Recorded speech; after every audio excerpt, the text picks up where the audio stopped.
ఈడ పసిగుడ్డును ఎత్తుకొని ఉన్నది కదా, ఈ మేడం యములాడ జూనియర్ సివిల్ జడ్జి అయినా కూడా పట్టుబట్టి సర్కార్ దవాఖానకే పోయి బిడ్డకు జన్మనిచ్చింది. జడ్జి జ్యోతిర్మయి మేడం ఇదే దవాఖానలో కాన్పు చేయించుకున్నాడు. ఇది తొలిసూరి కాదు.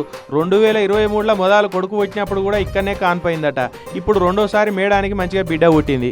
యాక్చువల్లీ గవర్నమెంట్ హాస్పిటల్ పట్ల చాలా మందికి ఒక అభిప్రాయం ఉంటుంది. ఇక్కడికి వచ్చిన తర్వాత తెలిసింది వాళ్ళు ఎంత కేరింగ్గా చూసుకుంటున్నారు అని. నా ఫస్ట్ డెలివరీ కూడా అంతే బాగా చేశారు. తర్వాత మళ్ళీ నేను సెకండ్ డెలివరీకి రావడానికి కూడా అదే కారణం అవుతుంది. ఇట్లా సర్కార్ దవాఖానలో కాన్పు చేయించుకొని జడ్జి జ్యోతిర్మయి మేడం మహిళా లోకానికి ఆదర్శంగా నిలిచిందని కొనియాడబట్టిండు ఎమ్మెల్యే ఆది సీనన్న. మేడం అంటే జడ్జి కాబట్టి డాక్టర్లు సిబ్బందులు దగ్గరుండి అన్నీ అరుచుకుంటారు.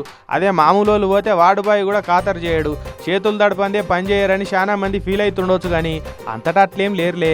ఎవరో ఒకరు ఇక ఆడాడు అట్లా మోపవుతారు, కానీ ఇక వాళ్ళని చూసి వ్యవస్థ వేస్ట్ అనొద్దు కదా.